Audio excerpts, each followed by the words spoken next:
আমি পদ্মজা পর্ব ৯ ইলমা বেহেরোস। আবুল জাহেদকে আহত অবস্থায় দেখে সবাই চমকে উঠল। কপাল বেয়ে তার রক্ত ঝরছে। একজন দৌড়ে গেল বাড়ির ভেতর ফার্স্ট এইড বক্স আনতে।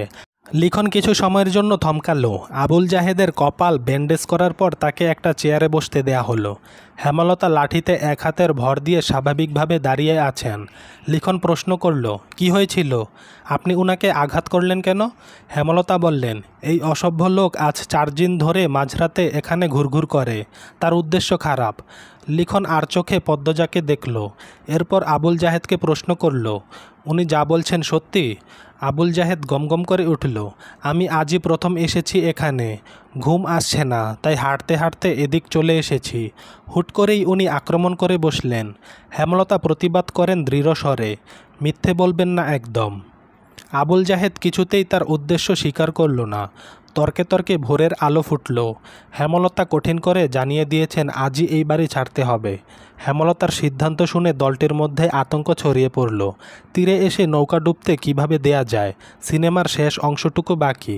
শর্ত অনুযায়ী আরও 10 দিন আছে। দলের একজন বয়স্ক অভিনেতা এই সিদ্ধান্তের প্রতিবাদ করলে হেমলতা জবাব দিলেন, আমার 3টা মেয়ের নিরাপত্তা দিতে পারবেন?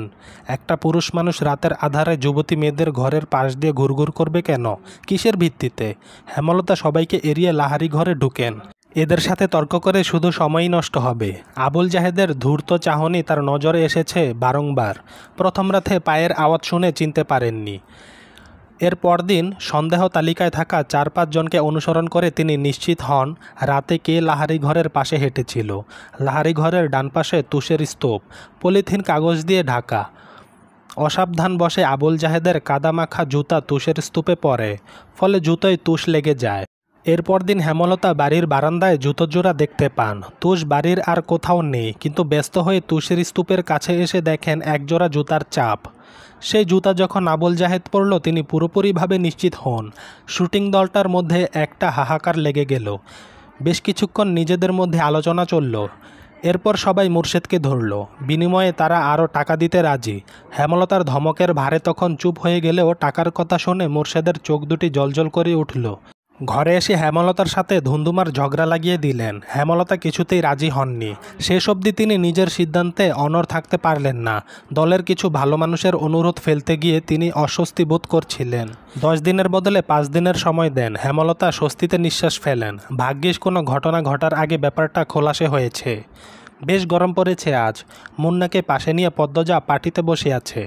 মনোযোগ দিয়ে মুন্নাকে শিখাচ্ছে কাকে কি ডাকতে হবে।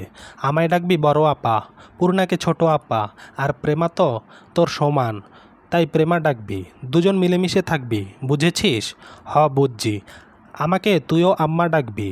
আমাদের আম্মা আব্বা আজ থেকে তোরও আম্মা আব্বা, বুঝছিস? মুন্না বিজ্ঞস্বরে বলল, হ বুঝছি।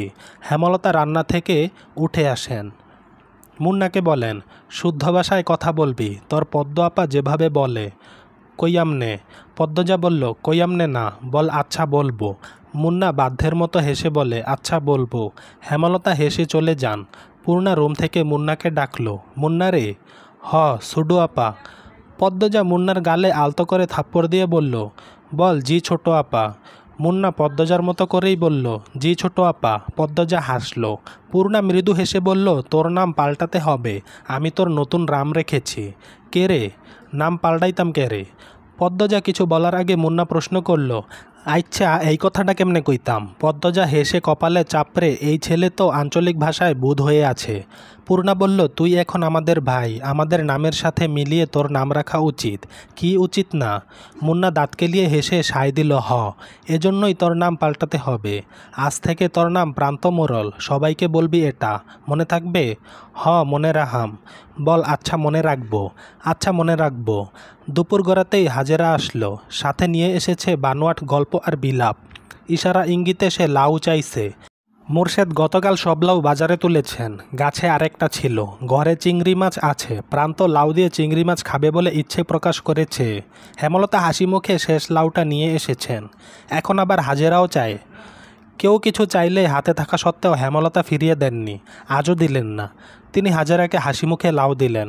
হাজেরা সন্তুষ্টি প্রকাশ করে চলে গেল। পদ্মজা মায়ের দিকে অসহায় চোখে তাকায়। প্রান্ত এই বাড়িতে এসে প্রথম যা চাইল তাই পেল না। মনের ওপর নেতিবাচক প্রভাব পড়বে না তো? হেমলতা পদ্মজার দৃষ্টি বুঝেও কিছু বললেন না। প্রান্তকে ডেকে কোলে বসান।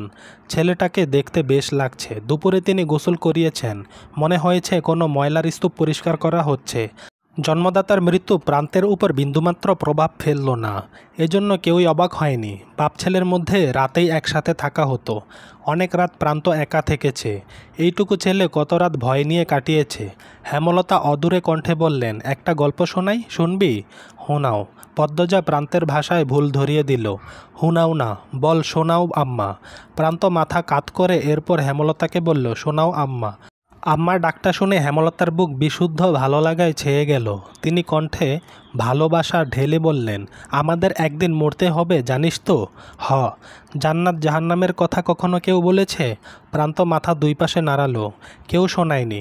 হেমলতা এমনটা সন্দেহ করেছিলেন। প্রান্ত এ সম্পর্কে জানে না। তিনি ধৈর্য নিয়ে সুন্দর করে জান্নাত জাহান্নামের বর্ণনা দিলেন। জান্নাতের বর্ণনা শুনে প্রান্তের চোখ দুটি জ্বলজ্বল করে উঠল। প্রশ্ন করল হাজারটা। হেমলতাকে জানায় সে জান্নাতে যেতে চায়, জাহান্নামে যেতে চায় না। হেমলতা বললেন, আচ্ছা এখন গল্পটা বলি, মন দিয়ে শুনবি। প্রান্ত মাথা কাত করে হ্যাঁ সূচক সম্মতি দিল। হেমলতা বলতে শুরু করেন, একজন মহিলা একা থাকতো বাড়িতে। না, দুটি ছেলে মেয়ে আছে, খুব ছোট ছোট, খুব অভাব তাদের। ছোট একটা জায়গায় মাটির ঘর। ঘরের সামনে শখ করে একটা লাউ চারা লাগায়। লাউ গাছ বড় হয়, লাউ পাতা অনেক হয়। এই লাউ পাতা দিয়ে দিন চলে তার। কখনো সিদ্ধ করে খায়, নুন মরিচ পেলে শাক রেঁধে খায়। তো একদিন একজন ভিক্ষুক মহিলা আসলো। ভিক্ষুক মহিলাটি খায় না 2 দিন ধরে। লাউ গাছে লাউ পাতা দেখে খেতে ইচ্ছে করে। লাউ গাছের মালিক যে মহিলাটি, তাকে ভিক্ষুক বলে লাউ পাতা দিতে, রেঁধে খাবে। খুব অনুনয় করে বলে। মহিলাটির মায়া হয়। ভিক্ষুক মহিলাটিকে কথা শোনাতে শোনাতে কয়েকটা লাউ পাতা ছিঁড়ে দেয়। তার কয়দিন পর লাউ গাছের মালিক যিনি, তিনি মারা গেলেন। গ্রামবাসী সহ মসজিদের ইমাম মিলে দাফন করেন। বুঝছিস তো প্রান্ত? হ। প্রান্ত মনোযোগ দিয়ে শুনছে। সে খুবই মনোযোগী শ্রোতা। হেমলতা বাকিটা শুরু করলেন। গ্রামের ইমাম একদিন স্বপ্ন দেখেন যে মহিলাটিকে তিনি দাফন করেছেন তার চারপাশে আগুন দাউ দাউ করে জ্বলছে, কিন্তু তার গায়ে আঁচ অবধি লাগছে না। মহিলাটিকে ঘিরে রেখেছে লাউ পাতা, যার কারণে আগুন ছুঁতে পারছে না। ওই যে তিনি একজন ভিক্ষুককে নিজের একবেলা খাবারের লাউ পাতা দান করেছিলেন, সেই লাউ পাতা তাকে কবরের শাস্তি থেকে বাঁচাচ্ছে। জাহান্নাম থেকে বাঁচতে আমাদের অনেক ইবাদত করা উচিত। তার মধ্যে একটি হলো দান। সামর্থ্য অনুযায়ী দান করা উচিত, কাউকে ফিরিয়ে দেওয়া উচিত নয়। বোঝা গেছে? হ, বুঝছি। আমি দান করাম। করবি। অনেক বড় হবি জীবনে, আর অনেক দান খয়রাত করবি। আচ্ছা প্রান্ত, এখন যদি কোনো অভাবী এসে বলে তোর লাউটা দিতে, তুই কি করবি? প্রান্ত গম্ভীর হয়ে ভাবে। এরপর বলল, দিয়া দিয়াম। একটু আগে একজন মহিলা আসছিল না, দেখেছিস তো? হ, দেখছি। সে খুব গরিব, বাড়িতে বাচ্চা আছে ছোট। এসে বলল লাউ দিতে, তাই তোর লাউটা দিয়ে দিয়েছি। এজন্য কি এখন তোর মন খারাপ হবে? লাউডা তুমি দিছ, তাইলে তোমার আগুন থাইকা বাঁচাইব লাউডা? লাউডা আমি দিলেও তোর জন্য ছিল। তুই এখন খুশি মনে মেনে নিলে লাউডা তোকে আগুন থেকে বাঁচাবে। হেমলতার কথায় প্রান্ত খুশি হয় খুব। পরপরই মুখ গম্ভীর করে প্রশ্ন করল, একটা লাউ কেমনে বাঁচাইব আমারে?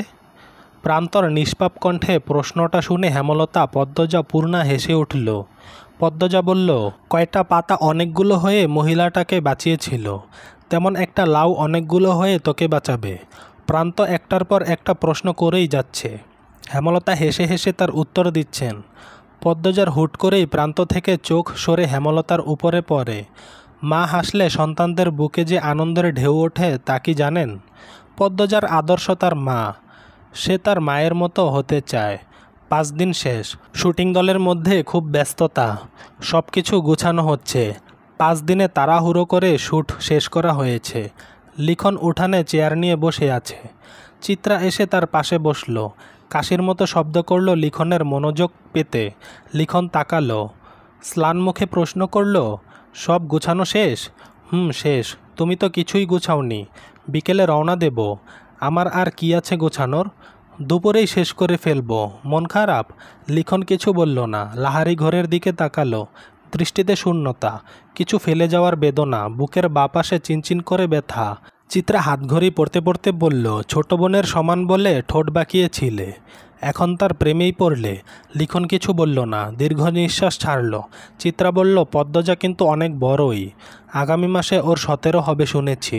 তাই গ্রামে 17 বছর বয়সী অবিবাহিত মেয়ে হাতে গোনা কয়টা?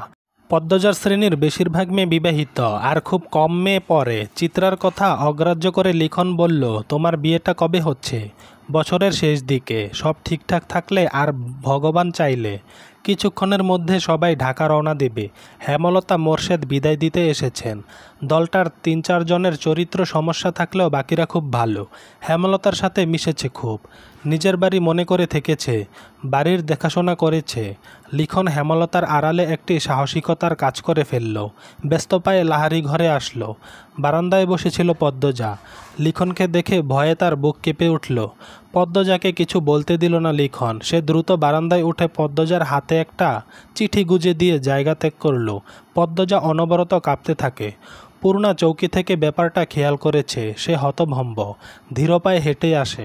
পদ্মজার সারা শরীর বেয়ে ঘাম ছুটছে। হিতাহিত জ্ঞান শূন্য হয়ে পড়ে। হাত থেকে চিঠি পড়ে যায়। পূর্ণা কুড়িয়ে নিল। পদ্মজার গলা শুকিয়ে কাঠ। হেমলতা এসে দেখেন পদ্মজা হাঁটুতে থুতনি ঠেকিয়ে বসে আছে। কেমন দেখাচ্ছে যেন। তিনি উদ্বিগ্ন হয়ে প্রশ্ন করলেন, পদ্ম, শরীর খারাপ? মায়ের কণ্ঠ শুনে পদ্মজা ভয় পেল। বাতাসে অস্বস্তি, নিঃশ্বাসে অস্বস্তি। চোখ দুটি স্থির রাখা যাচ্ছে না। নিঃশ্বাস এলোমেলো। পূর্ণা পরিস্থিতি সামলাতে বলল, আম্মা, আপার মাথা ব্যথা। হুট করে এমন মাথা ব্যথা উঠল কেন? পদ্মরে খুব ব্যথা? পদ্মজা অসহায় চোখে পূর্ণার দিকে তাকালো। আকস্মিক ঘটনায় সে ভেঙে পড়েছে। ডান হাত অনবরত কাঁপছে। হেমলতা তীক্ষ্ণ চোখে দু মেয়েকে দেখেন। কঠিন স্বরে প্রশ্ন করেন, কী লুকোচ্ছিস দুজন? কেউ এসেছিল? মায়ের প্রশ্নে পদ্মজার চেয়ে পূর্ণা বেশি ভয় পেল। হাতের চিঠিটা আরও শক্ত করে চেপে ধরল। কি লেখা আছে না পড়ে এই চিঠি হাতছাড়া করবে না সে। চলবে। গল্পটি কেমন হয়েছে লাইক ও মন্তব্য করে আমাদের জানাতে ভুলবেন না। চ্যানেলটি সাবস্ক্রাইব করে পাশে থাকবেন। ধন্যবাদ।